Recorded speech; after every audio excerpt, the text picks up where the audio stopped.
I think the hardest thing, but also a really motivating thing that Carolyn and I faced when we were developing the program and in those first couple of years were all the people who told us, you'll never do it. You'll never be around. You can't raise enough money to do it. You won't have the support of the community to do it. The kids won't come. There will be all those kind of issues. It motivated us.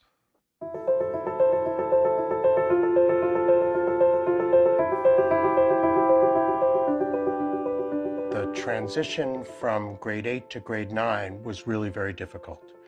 A lot of people said they didn't know what happened to a lot of the kids after grade 8. So I began to work with Rob Brown, a researcher at the Toronto District School Board, to be able to get the kind of data that we needed in order to say what was happening to the kids.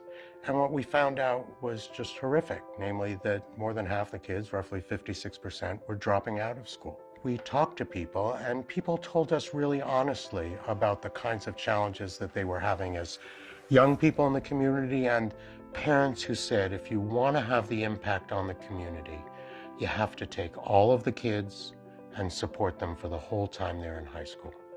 And that it was more important to change the tenor of the community from a culture that said most kids are going to fail to a culture that would be of success. So we got a range of data, and we always asked the question, how are we doing?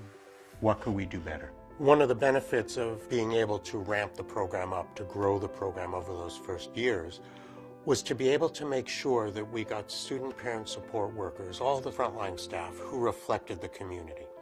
It wasn't that kids were divided by cultural groups, but it was the importance of saying that kids needed to see their cultural groups, their backgrounds, their challenges reflected in the frontline staff. So to us, a major milestone was when Carolyn and I left Regent Park and we started to work on Pathways Canada. It was in order to fulfill that, what we thought was an obligation to see, can this model work in other places? And 15 years after Regent Park, we've already had the first graduates from those second generation communities and even some of the third generation. And what we find out is that the results are just as stunning. You know, that it used to be that people would look down on the kids from Regent. Now he said people are looking up. People are looking up to the kids at Regent. The people wanted to move into the community, wanted to be on the waiting list to get into housing. Not just because of the housing, but because of the program.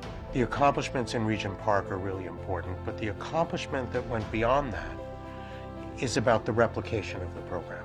I think we did have an outsized influence. I think we influenced ministry policy. I know we influenced policy at the Toronto District School Board.